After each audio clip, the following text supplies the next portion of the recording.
क्रिस्का recording studio Ekangar सराय।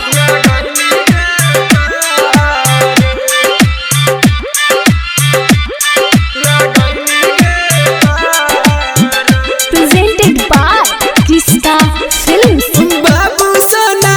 गोही के जनमा लेनी के पारो आगे लेनी के पारो और केसवाराऊ सनवा के छोड़ी दिल दूसरा से लगैनी के पारो दिल दूसरा से लगैनी के पारो बहुत चौपन के यार तू हमर भुलाइए गेनी के पारो भुलाइए गेनी के पारो और केसवाराऊ सनवा के छोड़ी दिल दूसरा से लगैनी के पारो दिल दूसरा से लगैनी के पारो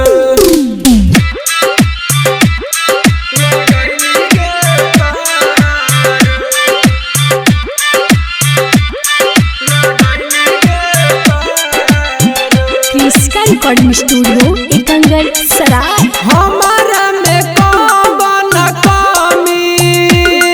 तू पहला ही के पारो छोड़ी ससुररिया चल के नहीं के पारो हमारा में कौन कमी तू पहला ही के पारो छोड़ी ससुररिया चल के नहीं के पारो कैलिया है कवन का सुरावा ससुरवा गेनी के पारो ससुरवा गेनी के पारो नीरजवा यारो हितवा के छोड़ी दिल दूसरा से लगैनी के पारो दिल दूसरा से लगैनी के पारो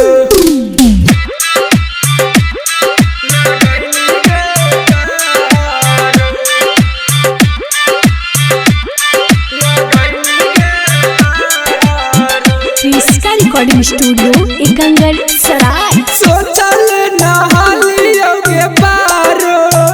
कि दे माही जखम गे बचपन के हानि तू हमर जान गे सोचल नहालियो के पारो कि दे माही जखम गे बचपन के हानि तू हमर जान गे कैसे रातो रोहित नीरजवा छोड़ के चलिए गेनी के पारो छोड़ के चलिए गेनी के पारो सिंगर मुँह के सवा से दिलावा लगाइए लेनी के पारो लगाइए